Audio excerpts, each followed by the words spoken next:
ago, so I would like to know how long it took to record and write it, and even though you are always evolving, I think that we can recognize a proper change because it's more guitar oriented and more, there's more lyricism maybe, so I would like to know which is the state of art of Wire nowadays. State of art of Wire? Yeah. Well, the writing from my side is very fast. I write songs very quickly. Graham writes lyrics more slowly than me. I write a song in 5 minutes maximum. The recording started in February 2010, and we did 4 days during which the band learned, that's the three of us, learned the songs that I'd written and a couple of songs that Graham brought with him. And we played them together, really for the first time, and then recorded them. And then, apart from another we did another studio visit of another couple of days to go around a couple of things that didn't work so well and do Graham's vocals. Really, the rest of it was production time, which was really up till the second week of September. The thing about that is it was the first time we'd been able to do that really since the end of the 70s, because that's the way the band worked at that time. We were working live a lot, working and writing at the same time. And so in that way there are some parallels with that process, and the idea being to go to the studio, as Colin said, with good material, with good songs, and record quickly. Which is the Wire sound, if you had to say it? I don't know what the Wire sound is. I think the Wire sound is made by the people in it, and it is remarkable that whatever set of circumstances you apply to making a Wire record, and we've tried lots and lots of different approaches to making records, it always somehow ends up sounding like Wire. And now I think we've come to a point where I certainly trust in any process that we come at, it's going to sound like Wire, and that's just pretty much. And I think it's to do with, I mean, what's remarkable is that now we are a three-piece, and so we're one person less than we were in the 70s or the 80s, and we still sound like Wire. But if it was just me and 2 other people, it wouldn't sound like Wire. So it's not me, and it's not Graham, it's not Rob. It's those people playing together. They make that Wire sound. I don't know, we always think it's perhaps not such a good idea to overanalyze things, but I think it's about, there's a harmonic sympathy, I think, between us. Interrupting my train of lies.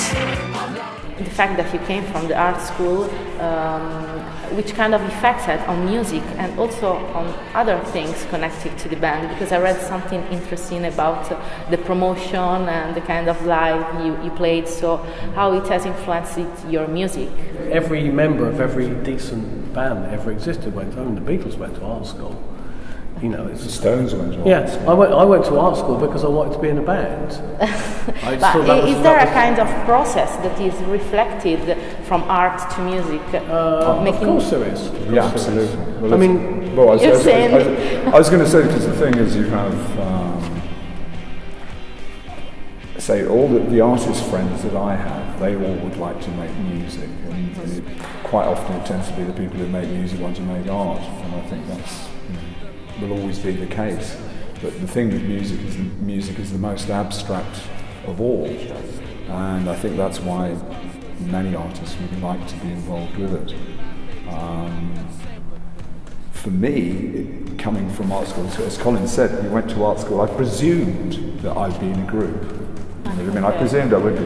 Unfortunately, I was deluded when I got to art college. I didn't find anybody who wanted to do what I wanted to do. Okay. They all wanted to do things which other people were doing, which I couldn't really see the point of.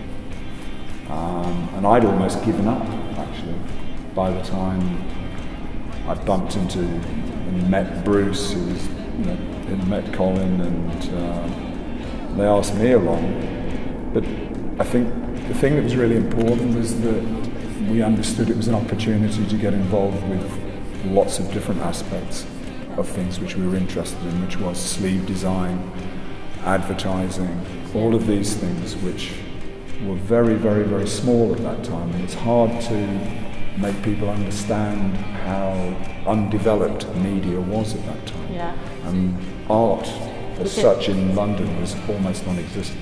So do you think that technology has created a more strict relationship between visual art and music? I think that one of the things with this record, which has been quite important, is I took a decision at some point last year that I didn't want to make any more hip-hop records. Because the whole thing about computer editing is that it's perfect for hip-hop.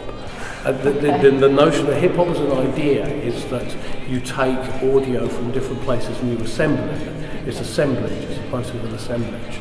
And it's very, very easy to do with that with computers, hard disk recording. What's more interesting though is to take something which is recorded where some people are using their experiences in order to put something together and then apply production techniques to that. And I think you get better results.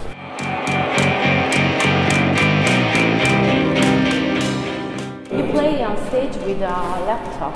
No, I'm not sure that you were just reading your lyrics. Yeah, exactly.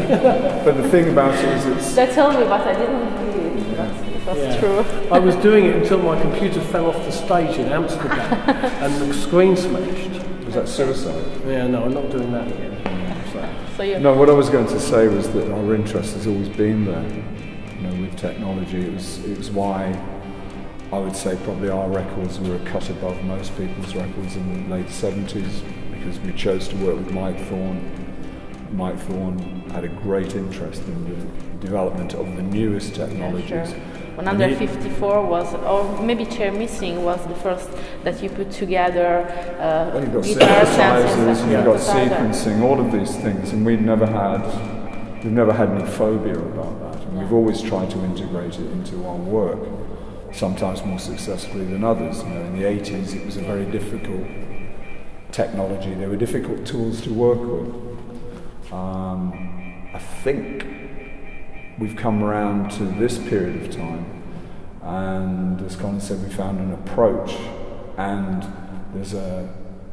You feel comfortable? We're very comfortable with it. I mean, it'd be really interesting to go in for Graham to just write a pile of lyrics and send them to me, and I write some songs and don't play them to anybody, and we get in the studio and everybody has to be completely blind and just do it.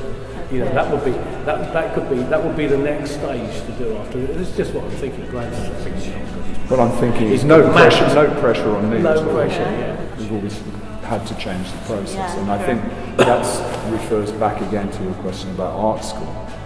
Where it's like to actually understand how a creative process works and how you set one up, how conceptual or not conceptual you can be about it.